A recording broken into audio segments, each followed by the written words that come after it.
Hi, this is JP from the Hercus Monty Saga YouTube channel. I recently bought the Late Saxons from Victrix. So they're labeled as being Late Saxons and Anglo-Danes. I bought this for 40 euros. I think it's about 36 pounds, something like that. So it's a pretty good price for 60 models that you're getting. I've tallied up the models, and you're getting 2 command sprues and then 6 regular sprues with the warriors and armored guys. So you get about 8 models per sprue. And then so we're just going to go through some of the sprues. I'm just trying to sort them here so I can show them to you. These screws are absolutely packed with lots of little accessories for your warriors and huscarls. So they also have a separate set just for huscarls, but this actually has a combination of all the models. So I picked this up for SAGA since I want to redo my Anglo-Dane warband. We're looking at just the command sprue here. Sorry, this is just the regular sprue, and so you've got 8 models on there. You can see a variety of either swords or axes or spears as weapons, round and kite shields. It's also pretty interesting. You've got a number of helmets which are actually detached from the heads. So this is just the regular normal sprue.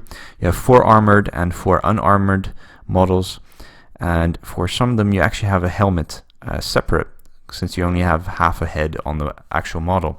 So this is really good, since it gives you once you're putting them together, you have a nice volume to the model.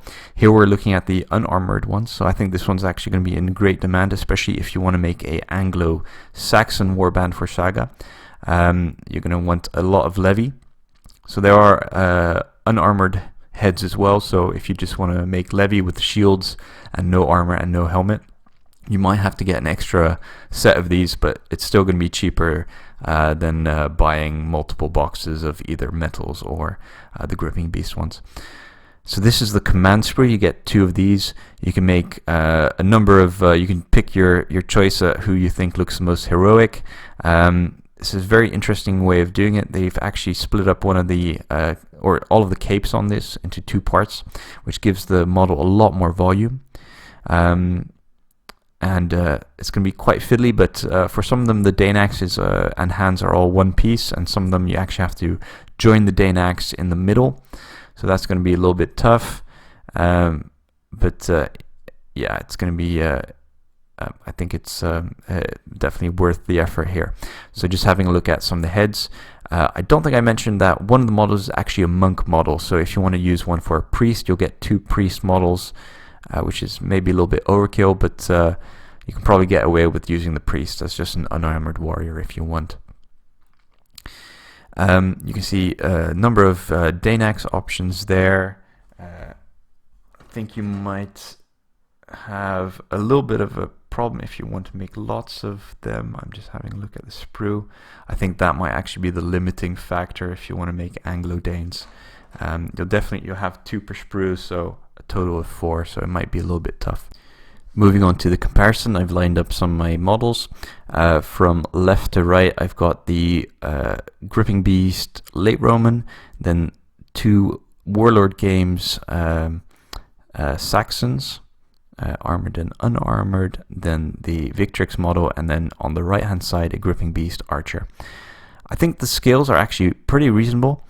I was most worried about having the archers be in scale, and they seem pretty good here, since there are no missile weapon options in the Victrix set. So maybe just to reiterate from before, it does seem like the Dane Axes are going to be at a premium in this set.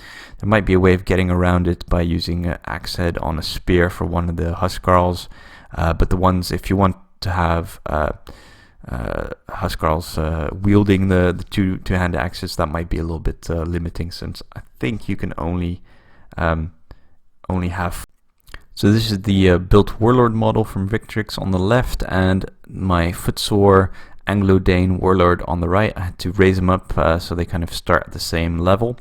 I think the scale's pretty good. You do notice that the plastic model is a little bit chunkier, but that's quite usual. But it's just to give you a general view of it. But it's a dynamic looking plastic pose, that's for sure. Again, with a different footsore model, it looks pretty similar, it looks fine. So final comparison, the monk model with a footsore monk and the warrior with a gripping beast archer. I think the scale looks pretty good. I don't think, especially since you're not going to have them in the same unit anyway, they'll be slightly apart. I think they'll fit in fine. It's a slightly different style of model, but I think they're close enough that it's not really going to be visually jarring if you put them in the same warband. So I'm really happy with this set. Only downside is the kind of lack of heavy weapons. I'm using them for Anglo-Danes anyway, so really it's going to be Warlord with a heavy weapon, and maybe 1 point of warriors. I'm not sure. Sorry, 1 point of Hearthguard with heavy weapons, and even then I'd have to convert up one. So that's a little bit of a pain. But generally, I think the set is amazing. The detail is really crisp. Mold lines are relatively few. This kit has just been released in the last few weeks, though, so the mold is still really good. There's a good number of options on the shields, both large round shields, small round shields, kite shields, slightly more teardrop shields as well. Good options on the weaponry, lots of spears, lots of swords. One thing that is a little bit of a letdown is that there aren't any hand axes included. So Victrix did say if you want hand axes, you want to be using them from the Viking kit. So it does seem there's some parts that are compatible between the two.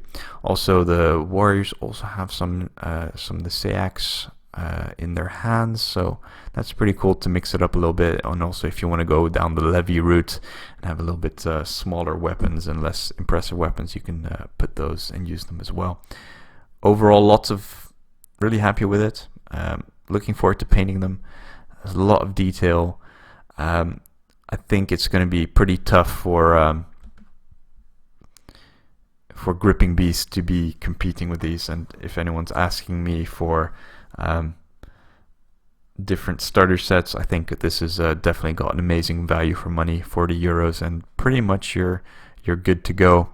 Obviously no missile troops, but gripping beast has a good deal for 1 point of levy for I believe £8 for plastic archers. So this box and one set of the plastic archers, you're pretty much set to start your first steps in SAGA with some really amazing looking models. Hope you enjoyed it. I'll be doing a more in-depth review once I build more models, but that's it for now.